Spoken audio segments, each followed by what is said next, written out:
नहीं है, ये आपसे विश्वास नहीं किया जा सकता है कि ये जो राजनीतिक पार्टियां हैं अगर जाति तोड़ करके ही समाज की बात करें तो क्या इसमें कोई बुराई हो जाएगी? जाति ही खत्म कर दिया जाए, राजनीति रोटियां गलनी खत्म हो जाएंगी। सही कह रहा है। जाति व्यवस्था खत्म करनी है तो सरकार जो सत्ता में वही तो कर सकती है। देखिए सत्ता में थोड़ी न कर पाए। नहीं, जब सरकार विपक्ष सत्ता में थे तब क्या किए?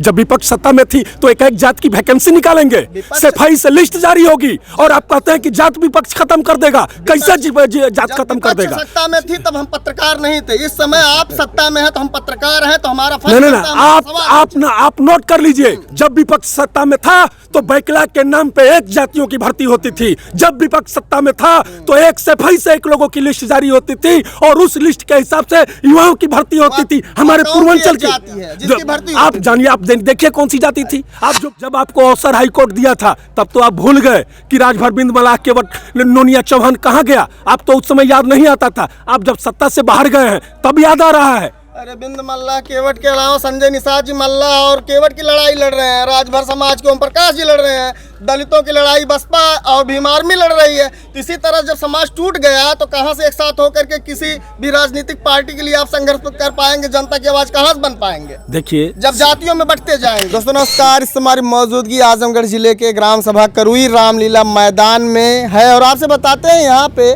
21वां जो है स्थापना दिवस सुभाषपा के द्वारा आज मनाया गया है और क्या क्या बयान मिला है, यहाँ पे क्या क्या बयानबाजी हुई है, इसको इस सब चीज़ों पे हम कुछ नज़र दिए हैं और आपको हम दिखाएंगे। सर हम आपसे जानना चाहते हैं आज आपकी उपस्थिति यहाँ पे किस कारण से है, क्या उद्देश्य? आज पार्टी का स्थापना दिवस है, पार्टी का 21वां स्थापना दिवस है और इस वजह से स्थापना दिवस मनाने के लिए हर जिला स्तर पर स्थापना मनाने की निर्णय लिया गया था कि पार्टी का स्थापना दिवस हर जिला स्तर पर मनाया जाएगा। इसलिए हम लोग आजमगढ़ पश्चिमी में यहाँ पर हम लोगों ने जनता को क्या संदेश दिया गया है इसमें?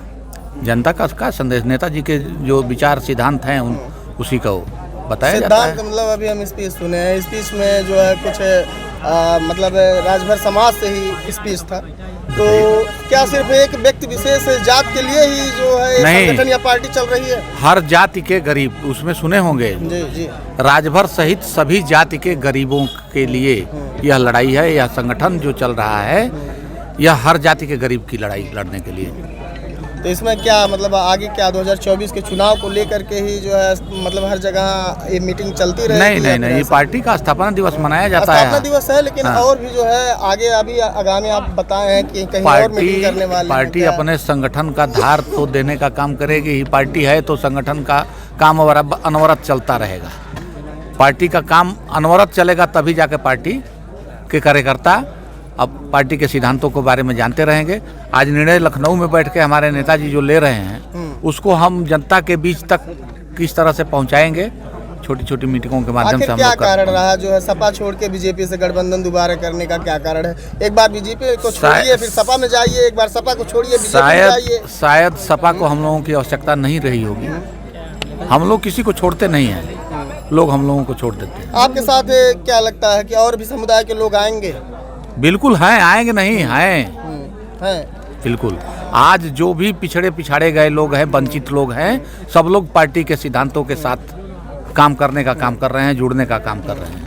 अगर मान लीजिए आप अभी हम देखें आपकी स्पीच में कांसीराम साहब के बारे में बात की गई है। कांसीराम साहब जी 85% की हमेशा बात करते थे, इस पे आपका क्या ख्याल है? इस पे आप क्या कहना चाहते हैं? 85% से कोई मतलब नहीं है। पार्टी में कांसीराम साहब का मुख्य सिद्धांत यह था कि जो भी वंचित लोग हैं उनको हक हिस्सा अधिकार मिले। कभी ओम प्रकाश राजभर जी ये कहते थे कि जो बीजेपी की पार्टी है, जो ये आपका जो बोलबम का जो नारा लगाया जाता था और एक कांवड़ यात्रा निकाली जाती थी, इस पे भी तंज कसते हुए नजर आते थे नेताजी। आज जो है उसी बीजेपी पार्टी की तरफ से जाकर कभी भी हमारे नेताजी धर्म के प्रति तंज नहीं कसे हैं और हमारे नेताजी यह कहे होंगे कि बोलबम से आपका बनने वाला नहीं है, आप पढ़े आगे अपने बच्चों को पढ़ाएंगे। 85% को लेके उन्होंने ये बात नहीं, कभी नहीं, ऐसा नहीं। गांजा फूकने का काम करवाया जाता है पिछड़े धर्म के आड़ में कभी भी नशाखोरी प्रतिबंधित है। नेताजी ने यह कहा है कि धर्म के आड़ में नशाखोरी नहीं होनी चाहिए। इसके लिए उन्होंने कहा है आप जाइए पूजा करिए, लेकिन आप अपना परिचय दीजिएगा। शिवेंद्र बहादुर सिंह, प्रदेश महासचिव सुभाषपा और आजमगढ़ मंडल का कोऑर्डिनेटर हूँ। सर आप बताइए, दलितों के विषय में आपका क्या ख्याल है? जो दलित समुदाय है, आप अभी कई चुनावों को लेकर के बसपा से जो है कहीं कहीं राजभर समाज बसपा के साथ में थी, आज क्यों जो है ऐसी क्या विडंबना है, क्या कारण रह गई कि जो है आप जो है खुद की अपनी पार्टी जो है क्या स्थापित कर लिए?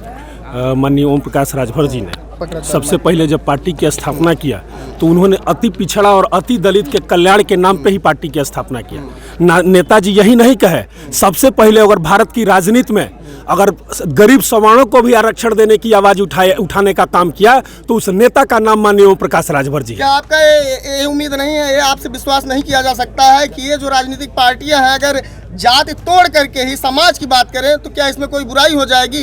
जाति ही खत्म कर दिया जाए, राजनीति रोटियां गलनी खत्म हो जाएंगी। सही कह रहे हैं माननीय नेताजी, तो हमारे सबसे पहले चाहते हैं कि जात की व्यवस्था को खत्म किया जाए। इसमें जो है राजभर समाज को एसटी में ले जाना, दलित समाज को जो है एसटी में ले जाना, मतलब पहले एक क्वेश्चन नोट कर लीजिए, उसका जवाब ले लीजिए। आपने कहा है कि जात तोड़ने की बात, तो आप सुने होंगे माननीय नेता माननीय श्री ओम प्रकाश राजभर जी ने कहा है कि जात ये जाएगी नहीं जब तक तहसील से तहसीलदार एक व्यक्ति के नाम के आगे जात के नाम पे ठप्पा लगा के देगा, तब तक इस देश और प्रदेश से जाति जाने वाली नहीं है। अगर उसको आप खत्म करें तो हमारे नेता ओम प्रकाश राजभर सबसे पहले जात की व्यवस्था को खत्म करने का काम करेंगे। अगर जाति व्यवस्था खत्म करनी है तो सरकार जो सत्ता में वही तो कर सकती है। देखिए सत्ता में थोड़ी कर पाए। नहीं, जब सरकार विपक्ष सत्ता में थे तब क्या किए?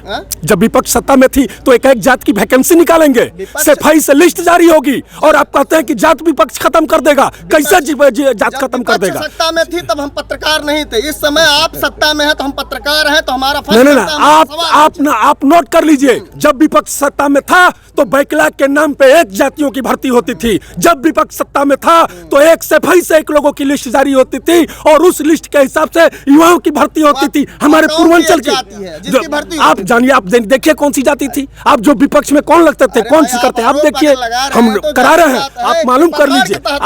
आप देखिए कौन से पैसे लिस्ट जारी करता था, आप एक बैकलॉग की भर्ती कौन निकालता था, उस लिस्ट को जारी करिए। आप पत्रकार हैं, धरातल से जुड़े हुए हैं, ऐसे अनभिज्ञ नहीं है। आप कहिए, मैं कहता हूं विपक्ष के माध्यम से, अगर आपको इस जात की व्यवस्था को खत्म करनी है, अगर इस भेदभाव की व्यवस्था को खत्म करनी है तो आप आगे आइए। आपको तो एक अवसर माननीय हाईकोर्ट ने दिया था, 14 सितंबर 2013 को हाईकोर्ट ने आदेश दिया था कि आप अति पिछड़ों के आरक्षण में अति पिछड़ों का बंटवारा करके जो वंचित जातियां हैं उनको भी पिछड़ों के आरक्षण में हक दिलाइए। कम से कम वो वंचित शोषित जातियों का तो भी उत्थान हो, लेकिन आपको तो अवसर मिला नहीं। मैं आपके माध्यम से कहना चाहता हूं विपक्ष के नेताओं को, जब आपको अवसर हाईकोर्ट दिया था तब तो आप भूल गए कि राजभर बिंद मलाह के वक्त नोनिया चौहान कहाँ गया। आप तो उस समय याद नहीं आता था, आप जब सत्ता से बाहर गए हैं तब याद आ रहा है। अरे बिंद मल्ला केवट के अलावा संजय निषाद जी मल्ला और केवट की लड़ाई लड़ रहे हैं, राजभर समाज के ओम प्रकाश जी लड़ रहे हैं, दलितों की लड़ाई बसपा और भीम आर्मी लड़ रही है। तो इसी तरह जब समाज टूट गया तो कहां से एक साथ होकर के किसी